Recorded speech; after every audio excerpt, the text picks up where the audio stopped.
Hello, everyone. I'm Emily. And I'm Scar.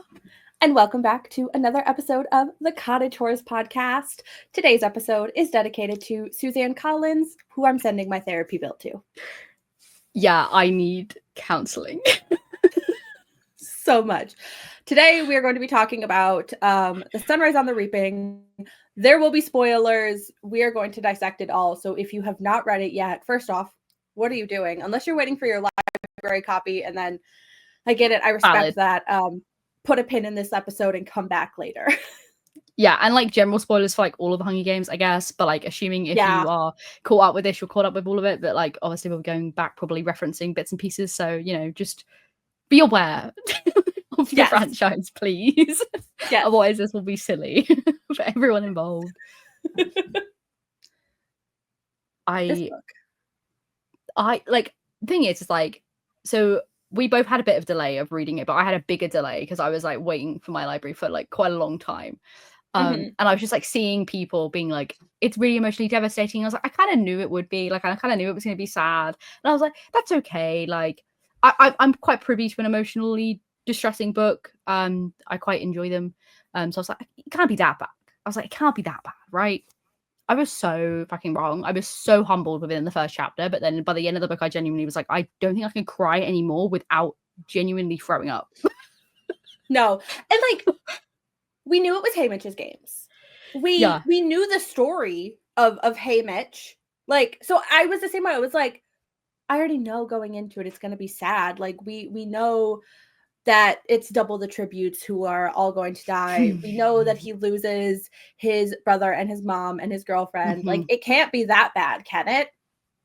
It can. It can be so much worse than that, actually. It ruined the ability to write a story. Because again, we mentioned this in our previous Hunger Games episode where we were like, is it just going to be his games? And like, yes, it basically was, aside from like a tiny bit either side, but primarily just the games, which absolutely fine. But we were kind of like, oh, you know, is that actually going to add anything to the story? It adds loads.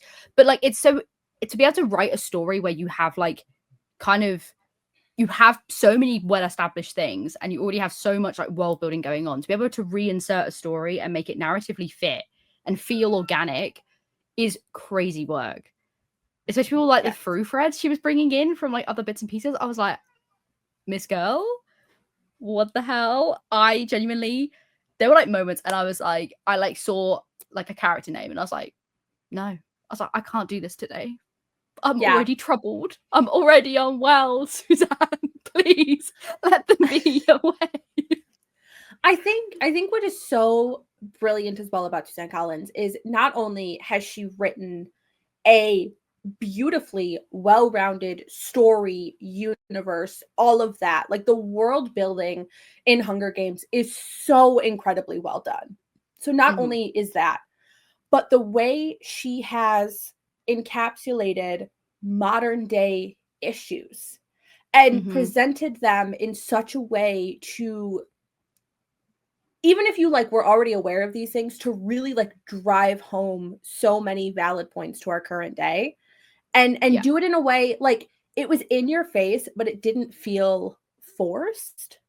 Yeah, it wasn't being like, hey, look at all the horrible things that are going on. Think about this. Like, it's like, yeah, no. It wasn't like, hey, tyranny's bad. It's like, this is why tyranny's bad. And like, just like showcase it in such a way that you were just like literally sitting there and you were like, oh my God.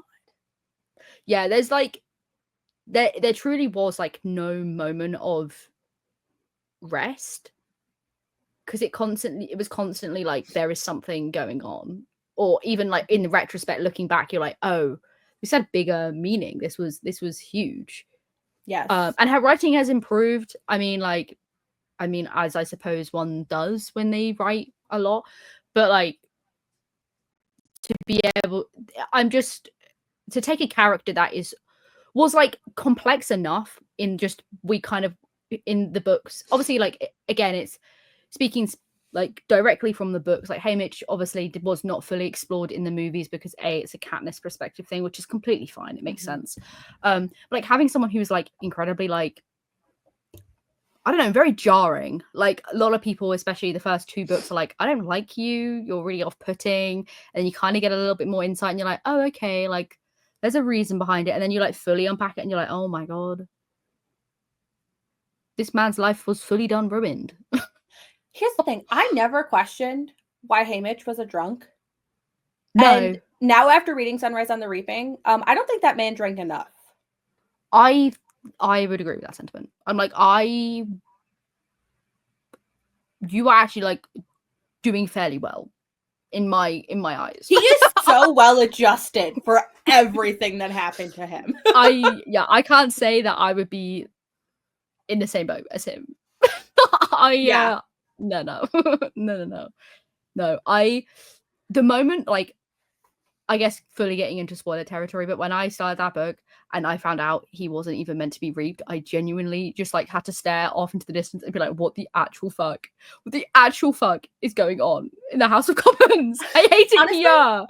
In like the first like few pages, when he's like talking about how Hattie gave him the birthday drink and he's like, I'm not much of a drinker, I was like, oh, this is the vibes. Got it. But no, I too, like when he wasn't reaped, I was like, what is happening? Yeah, Am I was so reading confused. the wrong book? Like I was so confused.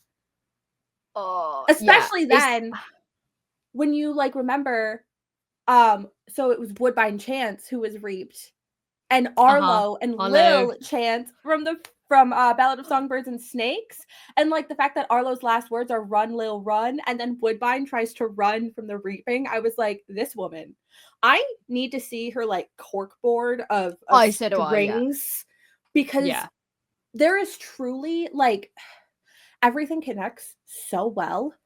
Yes, yeah, that's what I mean. It is astounding. To slot a puzzle piece in so late after the fact is so impressive. Yes. Yeah, and like it's the whole thing, like people have been talking about it. I know, like if you've read the book and you've like been spewing on TikTok or online, you've seen it, but like the fact that like all of those District 12 victors were like, well, I guess aside from Lucy Gray, because she was also like, I know she was reaped, but like, was it actually like a legal reaping? I guess we don't know, but they were all reaped once, and I'm like, oh, like the first time that no, it makes me like so mad, because it really adds more nuance to the fact that when people were like in the bowl that both the slips of paper were both Haymitch's names and there wasn't actually Haymitch and Peter, like that really adds to that idea, like Snow was like genuinely gunning for this man, but it adds so much depth to the 75th in general, of like how many of those victors were purposely put back in that, which is like, it's so funny because he purposely put them in there to get rid of them, and then they were actually able to take him down at that point. Like, it was all falling apart. It really is fascinating. It's like, because I saw people talking about it where it's like, oh, like he was the last name to be pulled and etc., and I was like genuinely like, I'm going to unalive. Like, please stop this. I can't be dealing with this. But it really does add like a perspective, because it's like the whole conversation that he has with Katniss, where Katniss is like, oh, if Peter's name is pulled, like, will you volunteer? And Haymitch is like, yeah. Like, he's still like, despite everything, the fact that he was still willing to vote for Katniss to even have the games go again, was like, I'll volunteer, like, to do all these things. I'm like, bro, he's crazy. And the fact that when you think about the very end of Mockingjay, when he votes with Katniss to have another game, that's insane. Like the way he like has to be grappling with his promise to Lenore Dove to never see another games, and like he's instead putting so like all of his trust into Katniss and everything like that instead of Lenore, and it's like, oh my god. Yeah, no, it's like so. It is so emotionally devastating, because it's also like people were talking about it, and it makes so much sense as well. Like, the whole idea of like Haymitch having the fire starter, like the whole like that chain of events for Katniss to actually be like the girl on fire to start. And it's like, even if that wasn't intended per se, the like the poeticism of all of that is genuinely so insanely beautiful that I'm like, I cannot even stand this woman anymore. I think it was potential. And I would just like to say to some people who are criticizing this book and saying, oh, it's just fan service, oh, she just threw in all those characters we know because we know them. I'm sorry, you're wrong. You are absolutely I disagree. wrong. Because what she was showing us was, number one, revolutions don't happen overnight. No. And it actually makes so much more sense that the rebellion in the 75th worked because they had tried before. Yeah. It makes way more sense that they weren't just lucky. There were so many foundations set up that Katniss didn't even like have a clue about. I mean, she was out of the loop anyway, but there was so much more happening that she had no idea about, which is part of why it worked. And it also makes sense because obviously, yes, the victors are going to know each other. They see each other every year when they go back to the games. But like these friendships that Haymitch had established with Mags, with Wiress, with Beetee, like with all of these people had to come from somewhere. And it makes sense to get those pieces. Yeah. And it adds, like you said, the whole like a rebellion doesn't start in a day. And like I guess that's also the interesting thing that comes out of this, where it's like how many more failed Mockingjays were there before Katniss? Because it arguably a fair amount. The fact that Plutarch has just been hanging around like, I'm waiting. I'm like, bro, you good? I know people. So I think we are going to get a third book. Yeah, I would think so. And I actually saw a really interesting thing of like, so we got a Games, we got a Quarter Quell, we got a Rebellion with the first trilogy. And so now we have a Games, we have a Quarter Quell, we have a Rebellion. I don't think this is the way it's going to go. I would love to see, how did everything start? Like, I want to go back even further. I want the Dark Days. How did this rebellion start? I don't think that's where we're going to go narratively because it doesn't build the story in the same way. I want to see Joanna's Games because now I'm really wondering, was Joanna another attempt to break the arena? I think so. I definitely think so. Yeah. That's what I mean, right? There's so many people there where it's like there was, and again, like we don't know, like just it genuinely just could be like a coincidence. But the people whose lives were genuine, like everyone's lives were ruined when they've been reaped in. But the people who literally had so much destruction around them, like Joanna, like Haymitch, it's like, yeah, there's something more there. That like that is an act that seems like an active attack from Snow, from the capital, to like be like, we are, you know, because it happens to Katniss, right? She's like, have I lost them? And Haymitch is like, not yet. Like he knows. He's like, this happens. Like they will come after everyone around you to keep you in line. So I'd be curious with that. People are like, you can go. Okay, no, I have no thoughts. Especially when Joanna very clearly calls out that it was Snow that took away her loved ones, versus like if you look at Haymitch, yes, we know obviously it was because of Snow, but it was phrased as accidents. His mom and his brother were a house fire, and Haymitch even says like it's not uncommon. It's a poor area with wood burning stoves. Fires happen, and then with Lenore, it was appendicitis is what took her. So for like Joanna to specifically call out like, you know, Snow took away everyone I loved, adds even more fuel to the fire of she did more than just, I think, like not fall in line. 100%. Yeah, because I've seen people say that, and I think a lot of people also like, and again, like it's one of those things where I'm like, I don't think it'll happen because we've already had like a capital perspective, like we've had Snow's perspective, but a lot of people want like, you could tell maybe potentially Joanna's Games from Plutarch's perspective. Like there's that element of like, you kind of need to see what's going on with him and like what is actually occurring, because what is occurring over there? Yeah, like he's such a complex character. He is. I'm so like, he's such an interestingly motivated person as well, because like we kind of do get it, but I'm also like, you waited so long, like so like I know it takes a long time, but I'm like, did you like? I'm like, did he ever feel like this ain't working? Like just give up? Like I'm like the determination and resilience is crazy, bro. Yeah, it's so fascinating too, because like he's very much a morally gray character in the sense that he just kind of yes, he's doing like he's participating, but he's also benefiting from the capital privilege in the way that like obviously Haymitch isn't. Obviously BT and Wiress and Megs, like they don't have that level of protection. And so it's very interesting because like even at the end of Sunrise on the Reaping, Haymitch had like just lost everybody in his life, and Plutarch was basically like, tough luck, buddy. We tried. Yeah, exactly. No, I think it's a really interesting commentary on like those people who like these people do exist in real life. Like they are actively being activists, but they still exist. And I guess it's for a lot of people, we all sit in that realm where it's like we sit on a pedestal of privilege despite being very active for a lot of causes, but it's like you're never going to truly know because you aren't those people going through those events. You'll always be an outsider. You can never be on the inside. And you see that because Haymitch reacts, he's still like, he's very much like who the fuck are you? Like, leave me alone. It's like, who, like, yeah. It's the same with like how he reacts to Effie as well. It's like the trinkets aren't mean, they're just like, what is it? They're just clueless. And it's like, that is correct. Like, there are people out there who aren't like necessarily, you know, as bad as the inherent structure around them, but it doesn't mean that they don't exist in that bubble, because they do. Like, they still unfortunately are those people who are, like you said, directly benefiting from everything else around them, even if they don't want to be tough, like they are.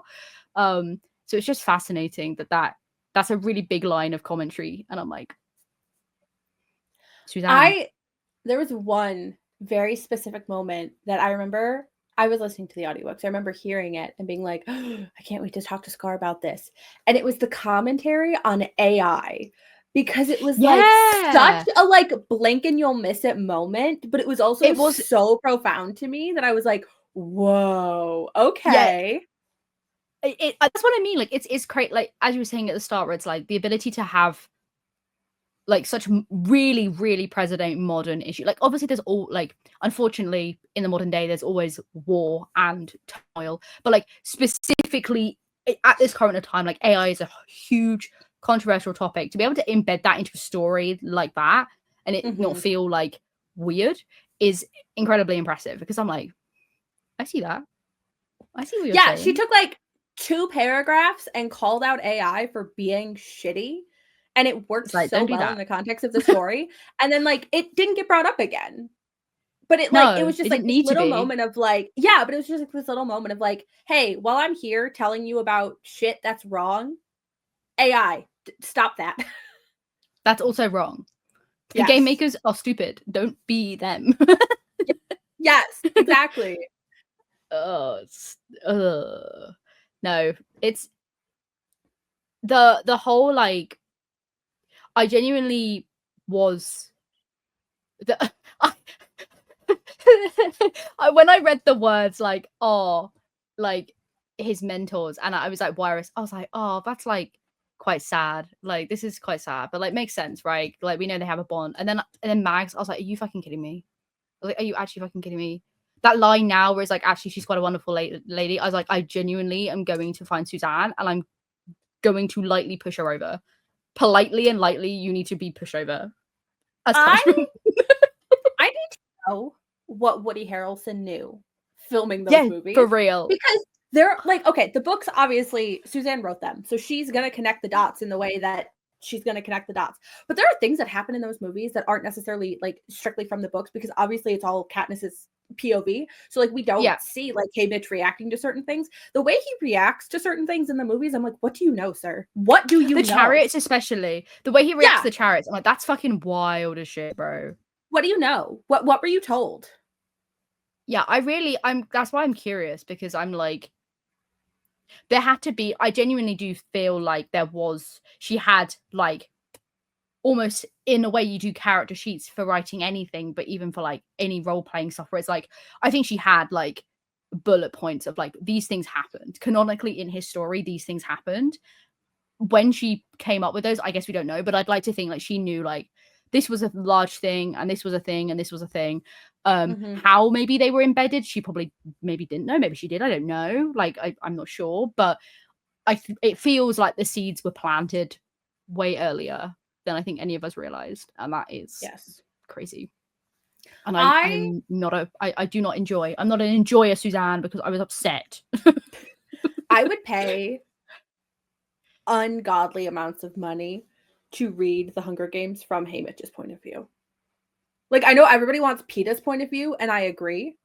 Yeah. But like, more than that now, I need Haymitch's point of view. Like, because there's so many things, especially now that you know the connection.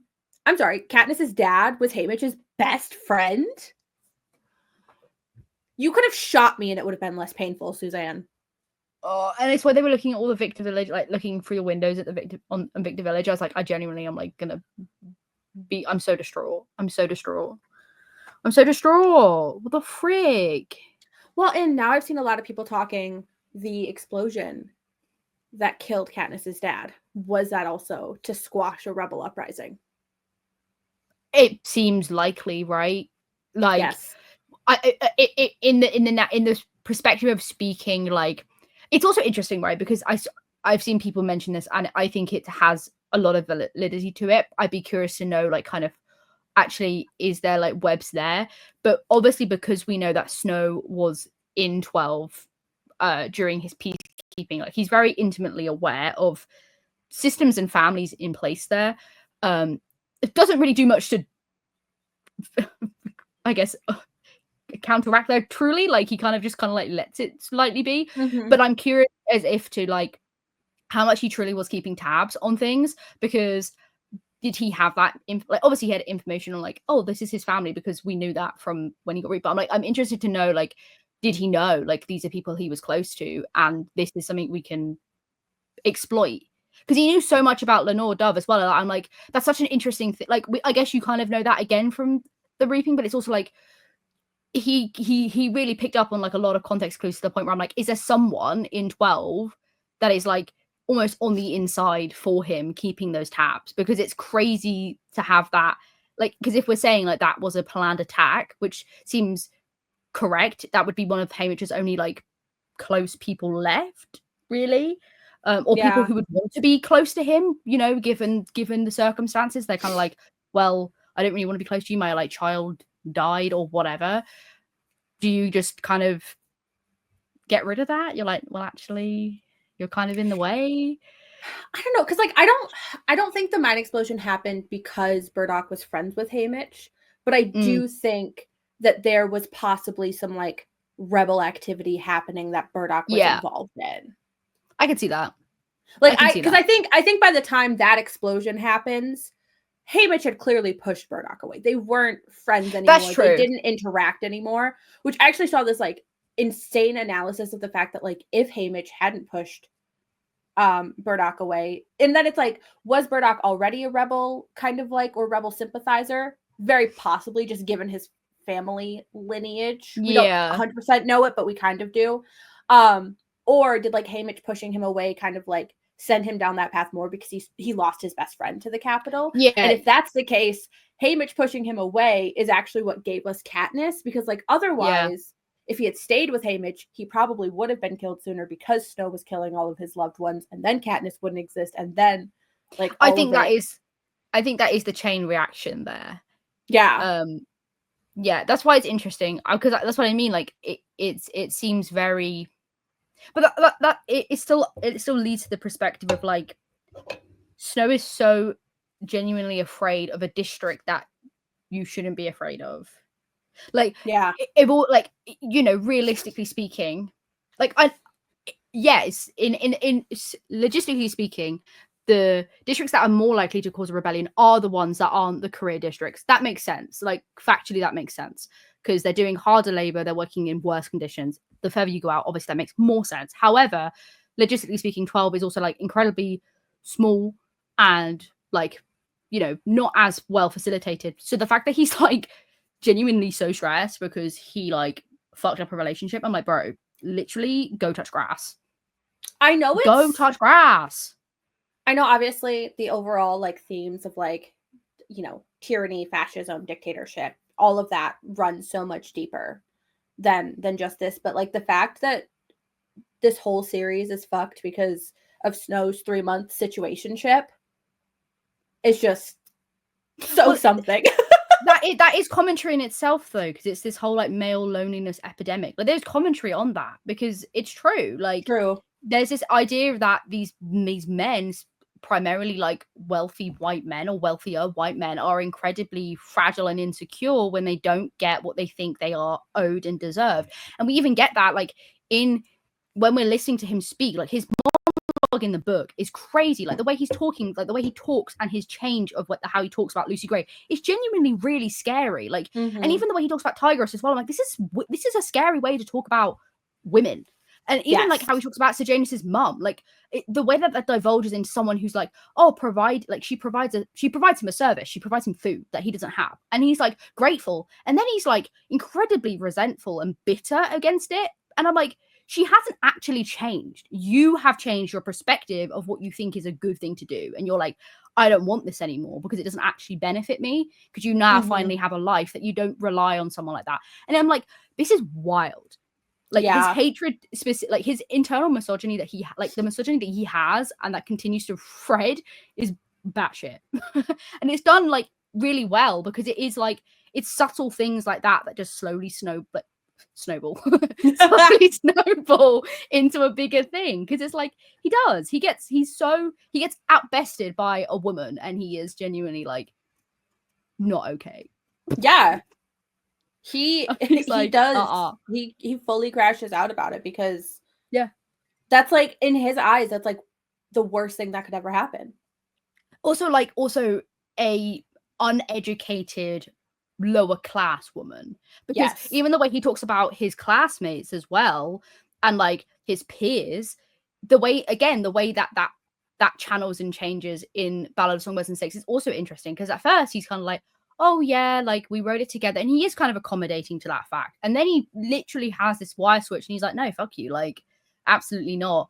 The way that he changes his perspective on those people that are like equally on his level, if not better, intelligence and like perspective wise, and he's like, no, I've done better. He truly thinks he is the best, the brightest, and the most worthy of everything. Yeah, and I'm like, what gave you the right? Yeah. I will say, like, for all of my like criticisms of Ballad of Songbirds and Snakes movie, one thing I really love is Tigress's line of you look like your father. Yeah, that's really scary. Because I feel like that drives, like, I think Coriolanus was a terrible, awful person who truly was a product of his surroundings. And I think he does have like one instance where he could have been a better person. I think he was always destined to be a bad person, but I think that like the universe gave him one chance to be a good person, and he didn't. And so I think that line from Tigress just really drives home the path that he was kind of always going to take, no matter what. Yeah, but it's just how did he get there? It's like I said in like our previous episode, I said how I felt that the first choice he ever gets faced with, he genuinely has a moment of hesitation, because things have genuinely been spoon-fed to him until he has to make the decision of, is he going to snitch on Sejanus? What is that? That is the path that he split on. But he faces a moment where he's like, I don't know what to do. And it's like it's a couple pages where he's like, whoa. And I'm like, it's the first time he's ever had to like morally question himself.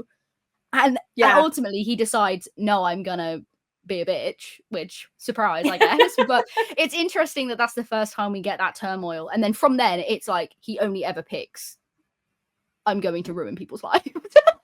Yeah, and I think it's so interesting too, because I've seen people who have actually read the book be like, well, up until that moment with Sejanus, he was like a good person. And I'm like, no. Did we read the same book?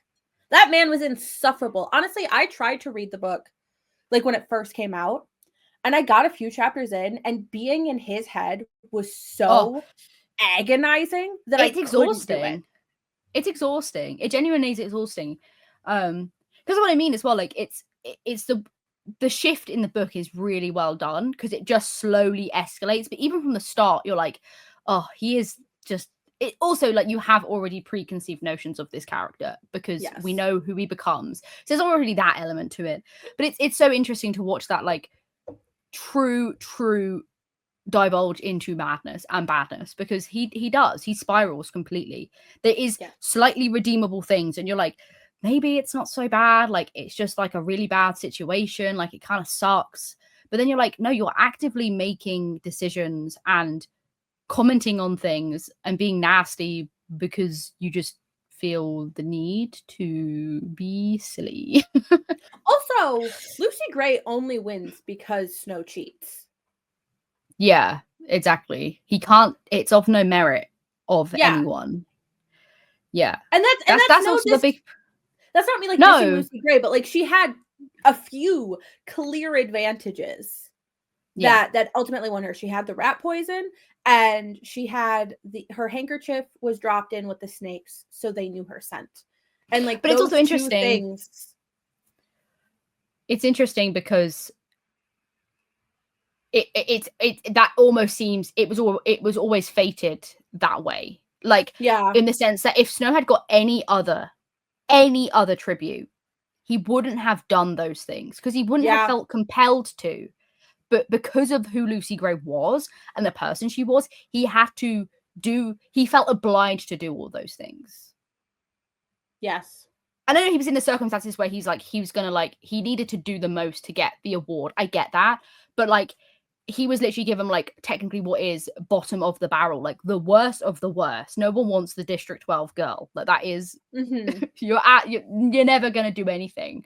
So it's like, how much would the story have changed if he was given like someone from 4, someone from like 6 or 7? Because like, he probably would he have fed them still? No. Like, there's so many things where I'm like, I genuinely don't think he would have been as intimately close with someone like that, because what's the need? There's no leverage there. Yeah. Just let them do their job. And then it's like, actually, then what is the output that he goes down? Does he actually, because then so many events don't occur. Yeah. Like, it's fascinating because he literally has to just do. He doesn't have to do anything. He just chooses. Well, I get like, he feels slight like, because it's always like from the start. It's like, oh, he's feeding her because he like cares. I'm like, he cares about himself. He's feeding her because she'll die before she enters the arena if she's not given food. It's never because he's like, I should feed this child. Yeah. It's not because of that. And also, that wasn't his idea anyway. That was told. It was probably like, oh, you should go make an appearance. He's like, yeah, I should go make an appearance. He didn't fucking think of that. He's fucking stupid. He didn't give a shit. He was just gonna coast along. Honestly, like, everything in that book is because he had privilege attached to his name. Like, I know, like, at the time, the Snows weren't doing well. Like, they were poor. No one knew that, though. That's what I'm saying. So it's like, everything was because he had privilege attached to his name. Like, he was able to be cunning and charming because he had privilege attached to his name. And everything he did was like calculated. And I will say, like, that's one thing that the movie did showcase really well, was the way he was constantly trying to make himself seem more well off than he actually was. Yeah. Well, this is why it's also because you know how I joked where I was like, Highbottom knew that Snow was poisoning him and just kind of let him do it and was like, it's whatever, because he's so turmoiled about the fact.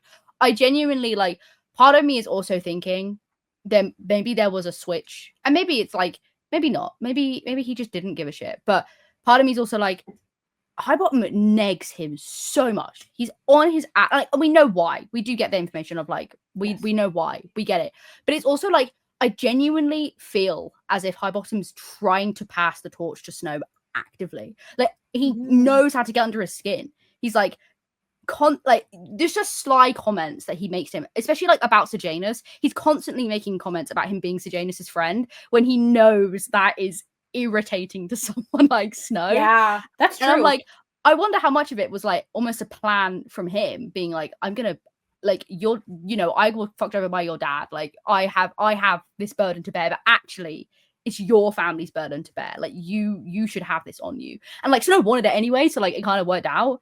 But like, I'm like, how much of it was like Highbottom being like, I'm gonna ruin this man's life for real. It might take a while, but it'll come to you eventually because I am out of here. I'm done. That's very good. That's very true. I'm good. Yeah, but I genuinely, the whole gumdrop thing as well, because that links back to Sejanus. I'm like, bro, can you like give over? Can you like leave? I genuinely, what the actual fuck? What the actual fuck? What the actual fuck? There's so many. There's so many little things. I'm also curious, who do you think Lenore's mother was? Well, isn't it implied that it's Maud Ivory? It is. It's never explicitly stated. I think that's who it is. I think so too. I just think, like, I know some people are like, oh, it's Lucy Gray. I'm like, yeah, but I just don't It's feel not. like that makes. I just don't want that either. Like, she needs to haunt the narrative. Haunt. Like, let her be passive in a story that continues to tell. Also, it age-wise does not work. Yeah. Like, No. if anything, Lucy could be Lenore's grandmother. But again, I don't think that's the case. I think it's Maud Ivory, and I think that's kind of what you're led to believe. But then my second question: how are Lenore and Burdock related? What do you think? That's a really good question. I've seen people talk about it, and the conclusion that I also agree with is Burdock was Barb Azur's. How do you say that? Yeah, Azul, yeah. Something. We do know Yeah. that she was in a relationship with a woman, but obviously that is frowned upon. So did she enter a lavender marriage? Did she just like adopt a kid with potentially. her wife low key? We don't know. It's also interesting as well because I saw people mention this and it's quite interesting where it's like the commentary we get on like queerness in the books is really interesting because Hamish is kind of like low-key, like he's like ally in the first kind of couple of chapters. And I'm like, huh? Because then you also get like Katniss who is like, oh, that's like kind of frowned upon, and then obviously like again with Barb it's like kind of frowned upon, but it's also like people were talking about how Ortho, like Peter's father, is like the way that he admired Burdock in that sense, and it's like the line of oh, he has such a wonderful voice, and then like Peter says like that line that's also thrown around with Astrid being involved with like the wonderful voice, and it's such an interesting like dynamic that's going on because it's like what is actually occurring here, and I'm like, what are you setting up, Queen? Like, what is the commentary just like?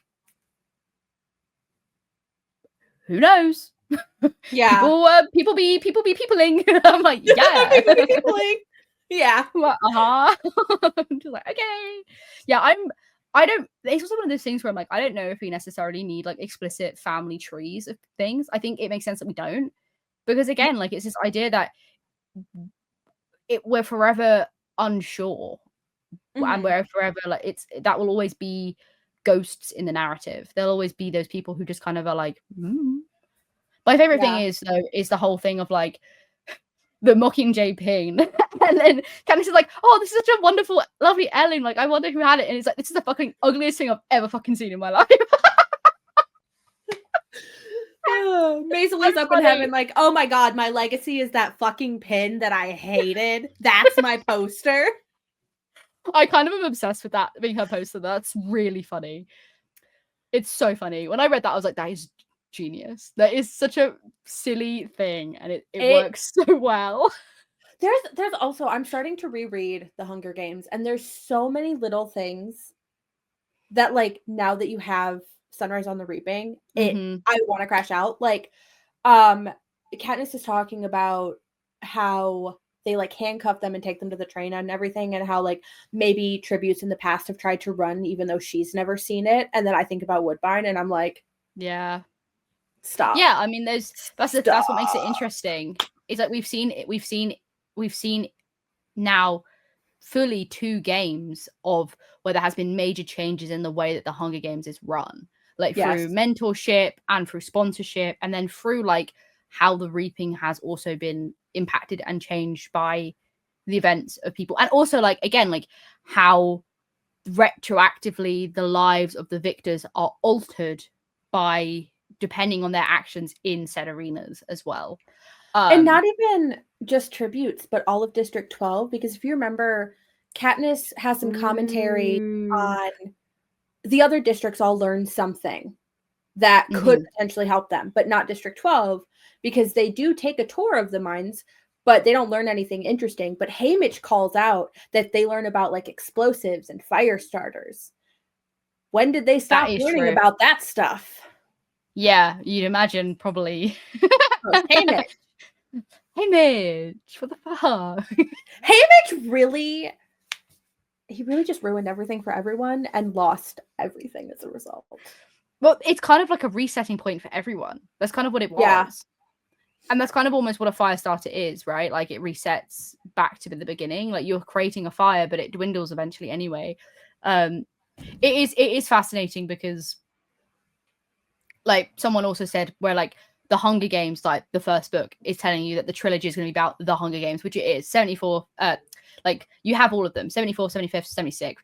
And then Ballad of Songbirds and Snakes are telling you there is a songbird and there is a snake, which you see in all of them. So ideally, if we're going to get a third book, and it seems potentially that we might, but again, she only writes when she has something to say, but it makes sense to have two trilogies.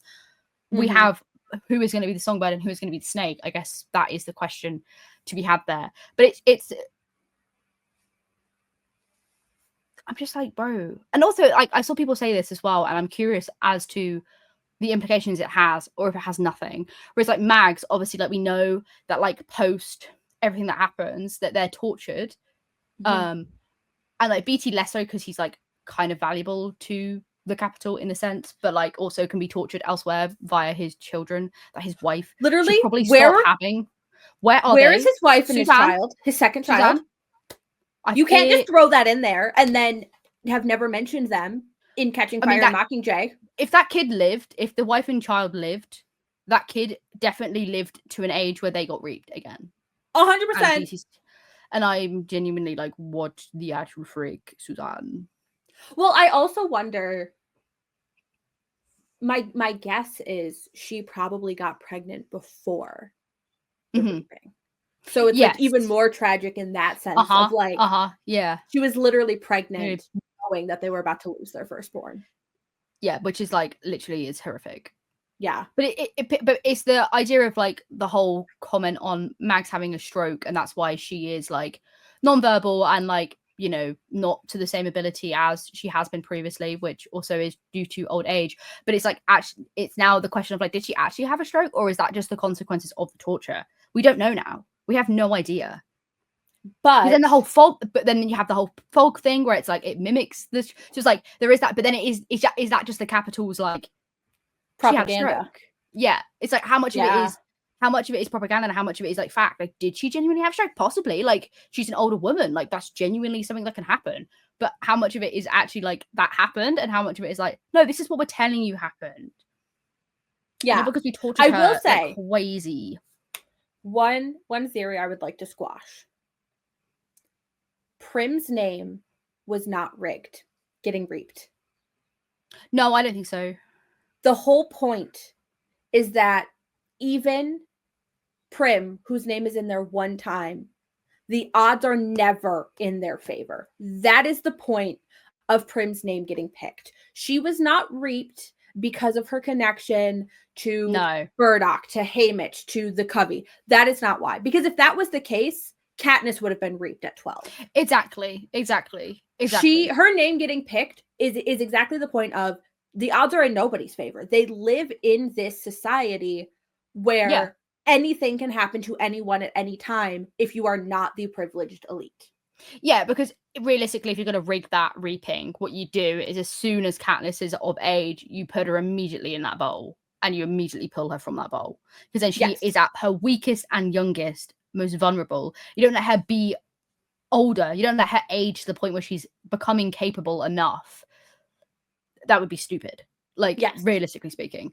No, exactly. It's the constant fate of it's like the twisted thing of like always protecting the young girls of 12 with braids in their hair.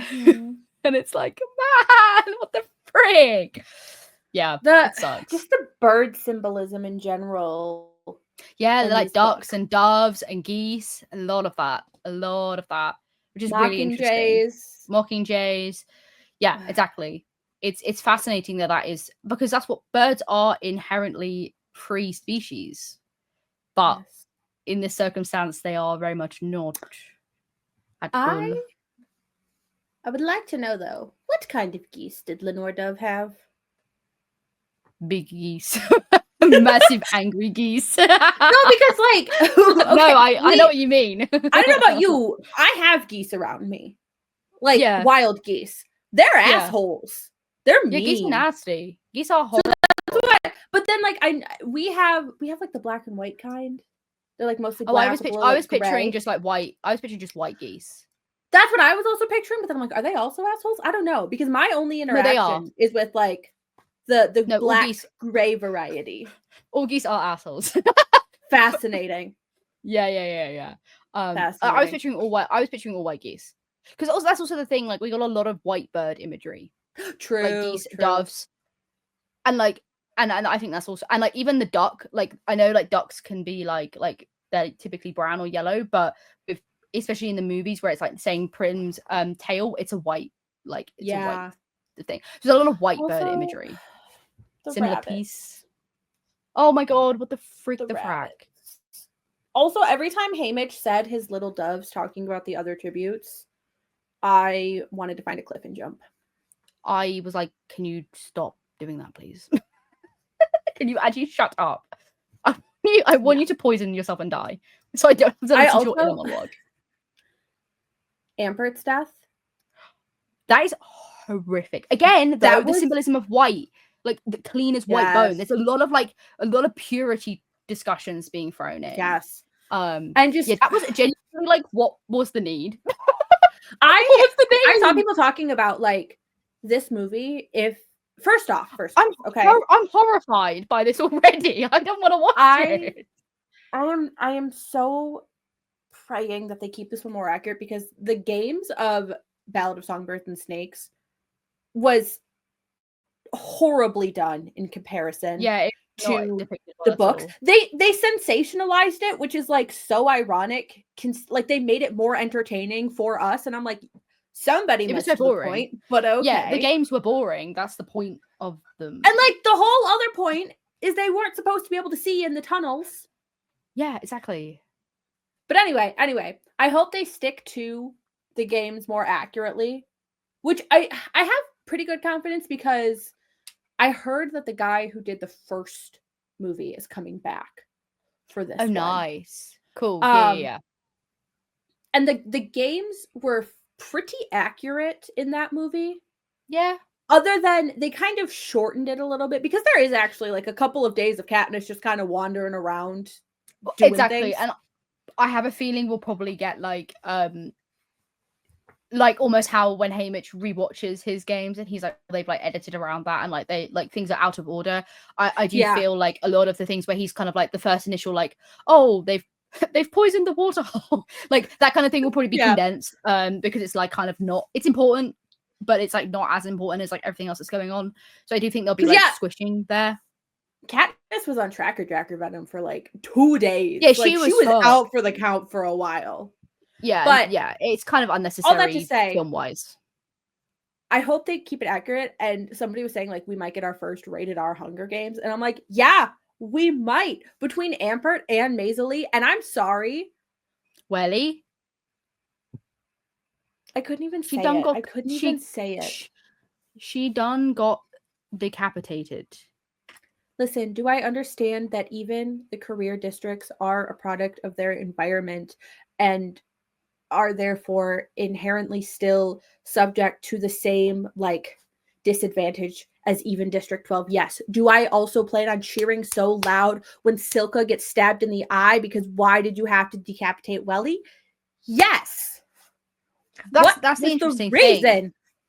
That's the interesting thing, right? Is like the whole discussion that is had around careers and newcomers in this book, because it is like there is still such a divide among people who are already pushed out, and it is like we see it in real life, but like people play like what is dubbed like the oppression Olympics, where it's like, no, actually I have it worse, and it's like everyone probably has it quite bad, but there are some people who definitely have it worse, and you are benefiting from systems like we benefit the fact that we are white women.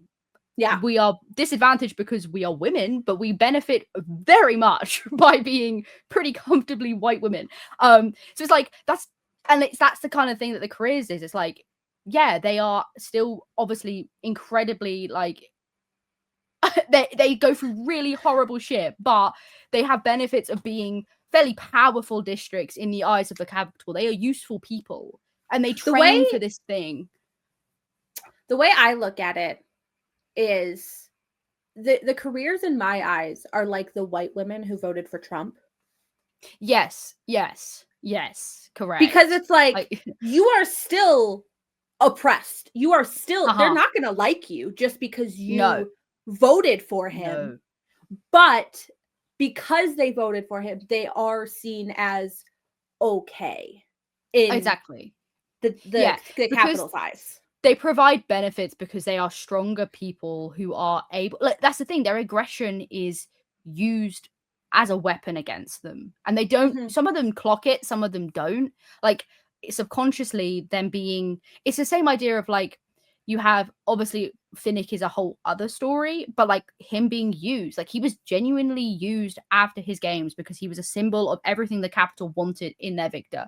And like again, we see it like tributes coming out shaving their teeth. Is that an act of like rebellion to be like, you can't market me, or is you're gonna market me and you're gonna market me as an aggressor? Like that's the interesting thing. Yeah.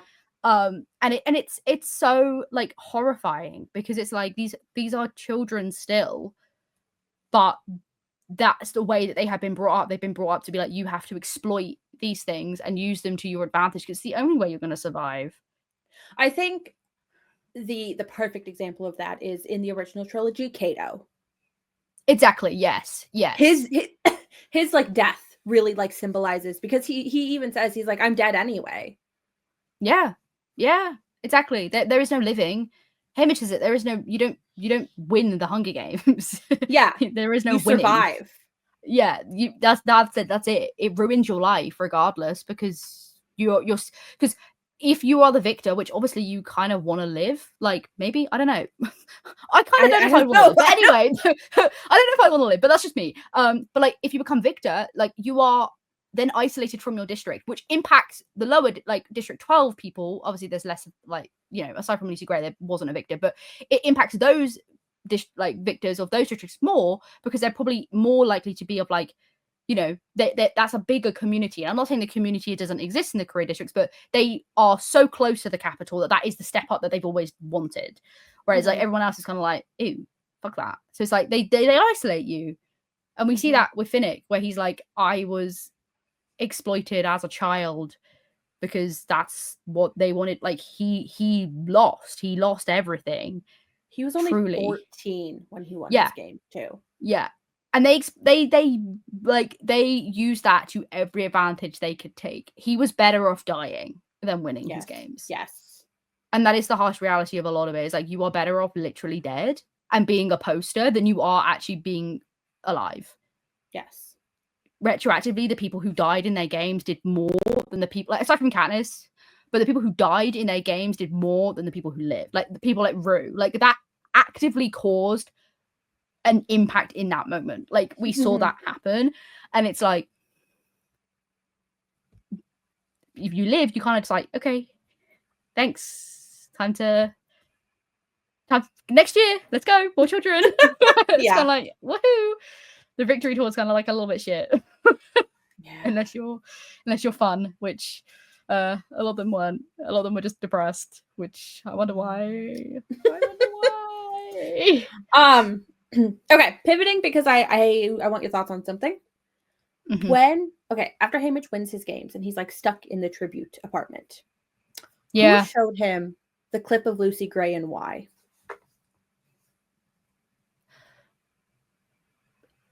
Is it my instinct goes to Plutarch, right? Like my instinct goes mine to someone, too, yeah. Like, because it seems like that makes sense, where I'm like, but also then like, where did Plutarch get that? But Plutarch's a little bitch. Who knows where he got anything? No, if anyone's gonna have it, it'd be him. Like, that's the thing, right? Like, that's why it's interesting. He's such an interesting character, because I'm like, what? Like, the whole like bugging, like, oh, we can go to the attics, it's not bugged. Like, there's so many things where it's like, there is so much insider, obviously he's gonna have insider knowledge, but to the point where it's like, who's his friend in 12? That's what I mean. That's what I mean, where they're like, the implications that there's someone there, like, kind of keeping tabs on shit going down. Because I'm like, why is there so many people just like hanging out? I'm like, what the fuck is going on? That's what I mean. There's a lot of like weird shit that I'm confused about.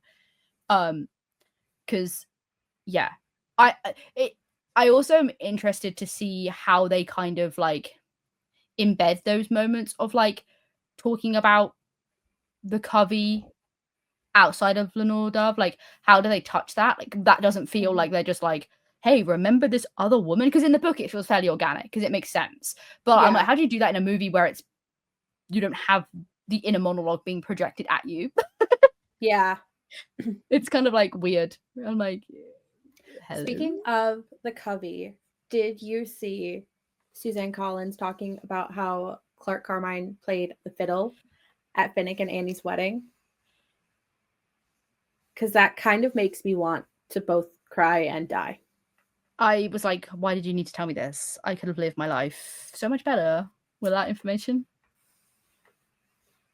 The fact that he was the only one who got to see the sunset on the reaping. That's what makes it really depressing, right? Is that there's so many people where it's like that fulfillment of promise was given to like one person effectively. Like in Haymitch's eyes, like he fulfilled it, and like, but like not many people saw that come to like fruition because they all died. The whole epilogue like made me really upset. I was like, can we not? Like the whole like tribute book that they were doing, I was like, bro. Also, when you think about the fact that Mags said that like what was important to her was like saving her district partner, and then she does that in Mockingjay. Yeah, no, it's the whole way, and it's the way that they all like, the whole like the way that they when they are asked like, how would you like to die, and it's like, oh, I want to like, you know, do it on my own terms, and it's like, oh, there she did it, like bowed out but not down, like all that kind of commentary that we see, and like even with Wireless, which is like afraid of the dark, like all that kind of stuff, where it's like this like is really horrifying now that you realize it, because it's like really trying to tug at the heartstrings for that line of where it's like BT's heart shattered into a million pieces never to be repaired. I genuinely was like, I'm going to fucking scream.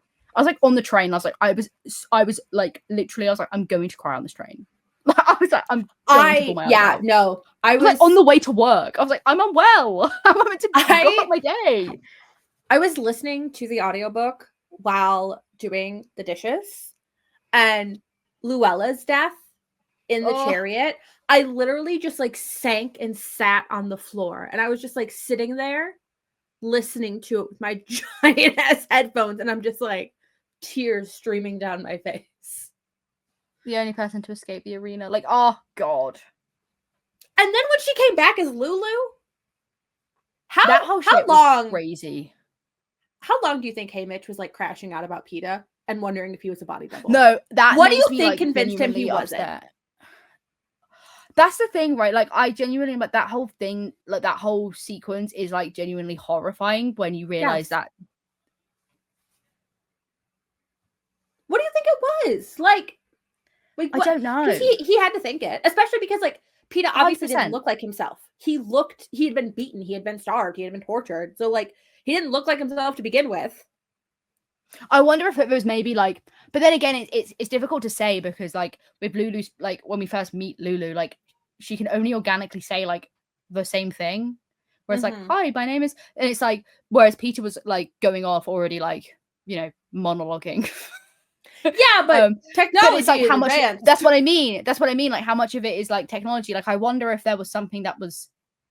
I wonder if it was like a physical thing or it was like something that he said that felt like it was not truly being fed to him, if that makes sense. Like, was there part of it that was like still creeping through? I wonder what the tell was, because I don't know. Like, was it a mannerism thing?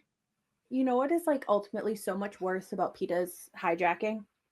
Is the fact that Snow had to prove to one of those District 12 boys that their girl didn't love them as much as they think they did. Because he didn't have to turn Katniss into the monster for PETA. He specifically made it Katniss to prove that Katniss does not love him. To prove the point. Yeah, to prove the point. No, he does that. It's his favorite trope.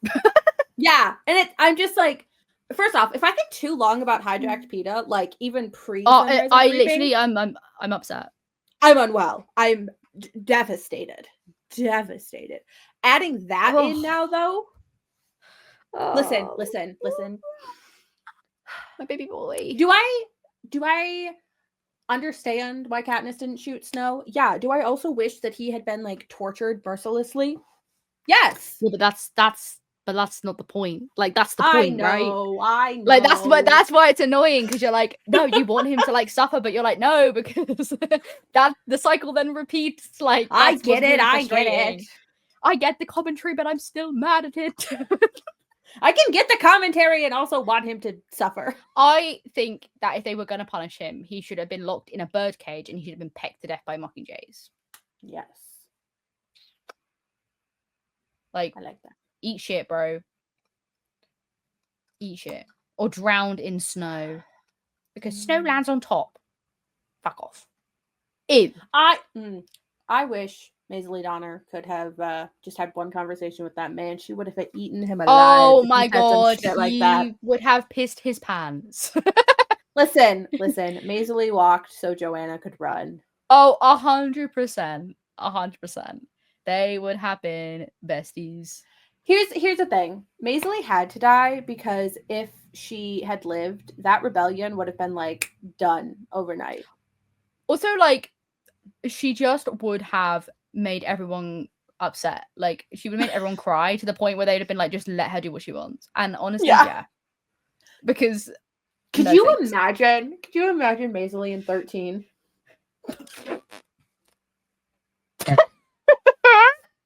Out here catching strays. For real. Her and Coin would Oh. have just like duked it out. Imagine her and Gay. She would have dragged him to shit. Gail is such a fascinating character to me. Yeah, it's so. Here's the thing. Book Gail, nuanced and complex. Movie Gale, garbage. Movie Gale, just why do you even exist? Literally go away. Walk off that cliff and never return. Yeah, no. In the book, there is so much like going on. And also like because you have the added aspect of like it's being Katniss's like mind's eye. So that it's even more. Yes. But like you're not being fed outside. Book Gale is also a product of his environment, just in the opposite way of Katniss. Like that's the point. Like I'm not saying he's a good person, but I also 100% understand his anger and his resentment towards the situation that they are in. Like he is a product of the oppression, but instead of rising above it and being better, he wants them to feel the pain he did. And that's a valid reaction. It is. But that's what makes it so complex, right? And we see this quite a lot in a lot of like dystopian sci-fi, and even like creeps into other fantasy genres where it's like we are starting to like the idea that people can be so like there is. I think you constantly consume media where it's like you're either really good or you're really bad, and there is no in between. But in fact, there's forever going to be an in between because everyone likes to think in the moment that they're going to be like a Katniss, that they're going to stand up for it. And like, yeah, I would like to think that I would do that. But there is so much more complexity that happens in that moment. In moments of uprising and turmoil, you do have to be selfish. You do. And Gale shows that like he's motivated by things that are very real and raw. He's not necessarily motivated by the bigger picture, but then why should he be from his perspective? Yeah, and even Katniss at no point is like, I'm doing this to rebel against the Capitol. Yes. Yeah. What she does is all internally motivated. Yeah. She like even her like what she did for Rue wasn't necessarily her being like, I'm gonna rebel and I'm gonna put things in motion. That wasn't her point. Her point was just she was angry. And she was a 16-year-old girl, and she's like, I'm gonna make them see what they're doing to us.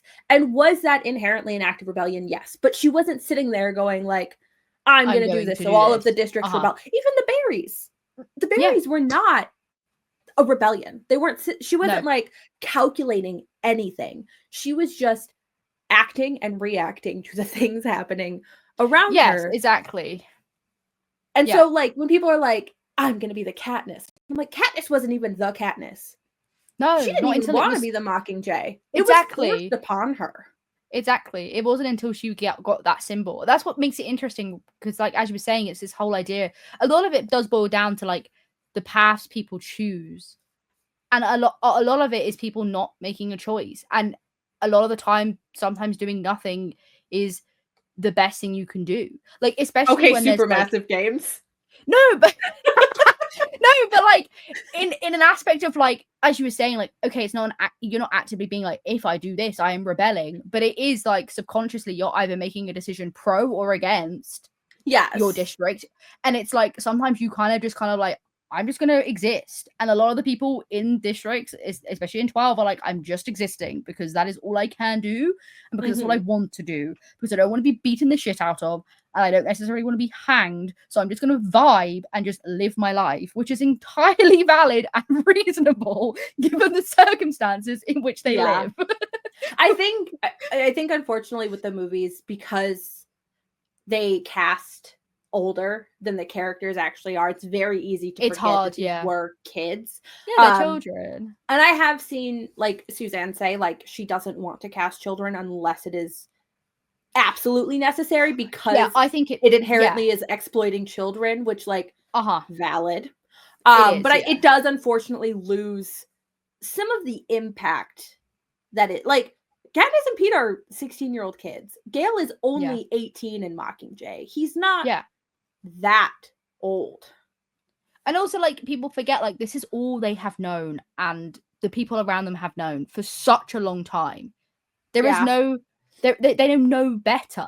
There is no better for them. There is no, like, we can win, because what are they winning? What are they fighting for / against? They don't even know anything outside of 12. That's what I mean. Like, they have no notions of that at all.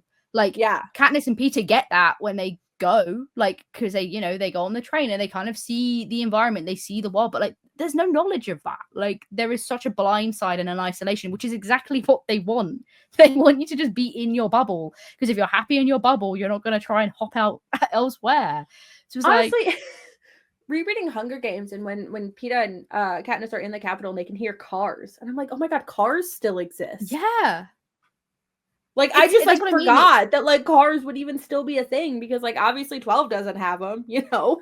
Well, that's the thing. It's busted. Like, everyone is so busted. That's why everything, like, it's again, like, Gale and Effie almost fall into the same like idea, where it's like they're both incredibly complex, because like you're making decisions, which I'm like, Effie on the less so, but it's like you're making decisions and I'm like, no, like, this isn't correct. This doesn't align with the characters we're being fed. But it's also like, like, what are they meant to do? This is kind of how they exist. Like you said, it's a product of their environment. Like, being a bigger stance is a surefire way to be unalived very quickly, I fear.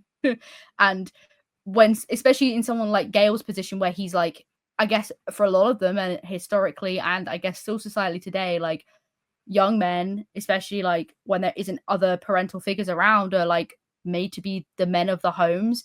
And Gale was given that responsibility from the people around him, but also from Katniss, where it's like, that's his role. Like, he's been given that, and he takes it incredibly serious, to the point where everything else is at fault to it. And then he still fails ultimately anyway, but that's beside the point. Yeah. I'm like, dude, what the frig? Yeah, it's crazy. She's crazy. But that movie's gonna be scary. Like, I'm literally unwell at the thought of... I will also say, like, I feel like I'm normally not a split a book into 2 movies kind of person, but I feel like maybe this one could benefit from, because I also feel like Ballad of Songbirds and Snakes could have actually been 2 movies and it would have been better. There's the potential for that, I think, but I would argue, and I feel like, are you then not... commentary wise is splitting Oh, something like that. 100%. Like that's what I mean, right? But then again, like we've got the Hunger Games on stage, and isn't that what that's all about? So like very just saying, interesting. if we're already getting a movie, let's do it right and Yes, I tell the agree. story correctly. Mhm. And you might want to split it up, or just okay. I will not say Make this it often. long as Give me a hell. 3.5 hour movie. That's okay. I will I be genuinely sad. think I genuinely think this movie will be like minimum 2.5 hours. And if Yes. it's not, I'm raising my eyebrow at the runtime. It needs to be Yes. quite long. And we need to have time. Like, because I said this to you when I read it. I was like, the fact that like again, we know these people are gonna die because like I guess spoiler alert, we knew Haymitch lived from the first Right. 3 books. Whoa. So we knew these people were gonna die, right? But the fact that you're with them for such a short amount of time and already know they aren't gonna live and are still emotionally impacted by their demises is like incredibly impressive. And like you're gonna have to do that you're gonna have to sit with them even longer in a movie because you get less of Haymitch talking about them whilst they're not there. Because obviously, like, Yeah, you know, I will so say you have to sit with the characters a little bit longer during like the training and warm-ups and stuff because otherwise there's not that impact of it. Like you have to have more there. like obviously I knew Maisley Seth was gonna be sad because we know she's with Haymitch the longest. Initially when Luella was raped, I was like, oh, a child, that's gonna be devastating. And then there was Wyatt, and I'm like, oh, like Wyatt, that's sad, but I don't think that's gonna be much of an impact. Wyatt Callow's death ruined me. Also, have you seen all the commentary of like, not only did he sacrifice himself to Lulu, who had like the worst odds, as the odds person, but obviously like with his dad like hanging himself, do we think like was that because his son died or was it because he didn't make money? And also did Wyatt sacrifice himself because he didn't want his dad to make any money off him? Yes, all of that, yes. Like, and I'm like, this is genuinely like so depressing to everything above. Like, I hate this and I want to go home. Yes, please, thank you. I was like, what the actual hell? What the actual hell? Because it makes me feel like he planned to always like essentially sacrifice himself for Lulu because when they're talking, like Mags and Warriors are talking, and she's like, they're like, oh no, like use that to your advantage, and he's like, oh, I don't plan on, and she cuts him off, being like, no, your intelligence is really good. It read to me as if he was already like, he knows statistically he's not making it out, but B, he didn't plan on even trying to statistically make his odds better. So I'm like, that is really depressing. That is really Wyatt depressing. Callow, my little autistic boy. Just what the actual hell? Ugh. What the actual hell? I do not enjoy. Also, the line in the movie when Ampert is like, you should go see my dad at the potato booth, I'm just gonna start crying. I was like, oh my god, like Ampert's pretty cool, like this is sick, like we love this. And then he said that line and I genuinely was like, are you fucking kidding me? Also, that's what I messaged you being like, BT's Ampert's dad. I was like, for fuck's sake. I need Justice Smith for BT immediately. Oh, yeah. Immediately. Oh, bro, I already like BT anyway. I was already like, he seems like a pretty like swell guy. Like he knows his shit and he's trying his best. And now I'm like even more just like emotionally ruined by everything that he does and says because I'm like, he really had to like sit there. And also it's the added factor of like not only like was his child raped and he knew that his child was gonna die. Like we knew like the whole like with the whole thing of like the whole like, oh, it was scented just for them. Like it was, he knew that was coming. Like he knew that he was clever enough to be like, even if miracle occurs, he's dying, like whatever. But the fact that he had to like be there and basically teach and train the people that are likely to kill his child makes it incredibly more like fucked. Like he knows one of these people that he is like speaking to is likely to be responsible. And like fortunately that wasn't the case. Like unfortunately he still died horrifically. Like unfortunately he still died horrifically, but at least like it wasn't necessarily at the hands of someone that he like helped. But like, bro, there is so much there to unpack. Me trying to fight every squirrel I see in real life. You know what you did. You know what you did, and what the actual hell? I saw Oh, go ahead. I was gonna say, like, you know, all those like sunrise on the reaping spoiler like things that's going around. When I finished the book, I found one of those on TikTok, and the first one that I saw included the Charlie and the Chocolate Factory when Veruca gets attacked by the squirrels, and I genuinely was like, what the actual fuck is wrong with people? And I threw my phone because I was like, this is actually like the most insane thing I've just seen. Like, what if I was suicidal and I saw that? Are you kidding me? What the actual fuck? I was like, are you kidding? Oh, are you kidding? That's horrific. Are you kidding? I was like, what the hell? The final thoughts I would just like to say is the fact that we focus so much on BT and potatoes and light sources, and then Katniss is also called Swamp Potato. Yeah, and she is. That's all I got. That's all I got. Yep. And Haymitch being the fire starter with his fire starter. Lucy Gray making the note of it's too early for Katniss. And then we get her, and she is Suzanne Collins. You are an absolute genius. I fear you. And also, if I ever see you, it's on site. Yeah, no, for real. When I saw that, all the potato imagery like keep popping up, and the same with the geese, I was like, I know I'm about to be like distraught by the end of this book. I was like, I literally want to kill myself, and I was correct. Also, I am definitely getting a goose tattoo. Goose. I want a goose, an actual goose. Loki already wanted like a goose tattoo at some point, but like now, I'm like, yeah, I want a silly little goose, but I'm also just yes, like, yeah, silly little goose. But now I think would look good as my ghost. Yeah. Oh my god, I don't think I have space for a silly little goose. Actually, maybe I do. I can figure it out. Maybe. I mean, right now I gotta save room for a little koala just in case Oscar Piastri ends up yeah, World Driver Champion. But also, think about the goose. Put the goose driving the car. Make it lots of combinations there. Actually, you know what's really funny about that is the fact that my F1 fantasy team is called the Silly Geese. Well, there you go. It works so well. Yes. Nice. All right. I'm emotionally devastated all over again, so I think I need to go like mentally recover. Yeah, I literally had to like leave TikTok because I was like, I genuinely every time I went on there, I was just seeing edits and I was like, I am going to scream. So I left. I am not emotionally prepared for when this movie comes out. Listen, TikTok, I need you to ban the Hamilton soundtrack. Oh, stop it. Also, Hadestown, literally get away from that now. I don't enjoy. Because I know the second I see an edit of Ampert and Beatty with the I did exactly as you said pop, I held my head up high. No. I've already seen one. No. And it's not even but as soon as you start putting young Beatty and Ampert in there, I'm done. All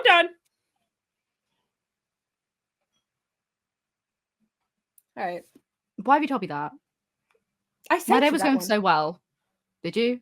I clearly did not process it emotionally. It's in the Discord. I haven't seen it, or I literally blacked out because I was unwell. You probably blacked out. I probably literally just blacked out. I can't lie. I look at edits and my brain shuts down. That's fair. Yeah. All right. This has been fun. Thanks so much for listening. I've not had fun. I've had a horrible time. Yay. Bye. Thanks so much for listening. If you haven't already, make sure to subscribe so you never miss a new episode. To stay connected with us, then follow us on social media, which are linked in the description. I've been Emily. And I've been Scar. Tune in next time for the best cottagecore podcast for the cottage whores.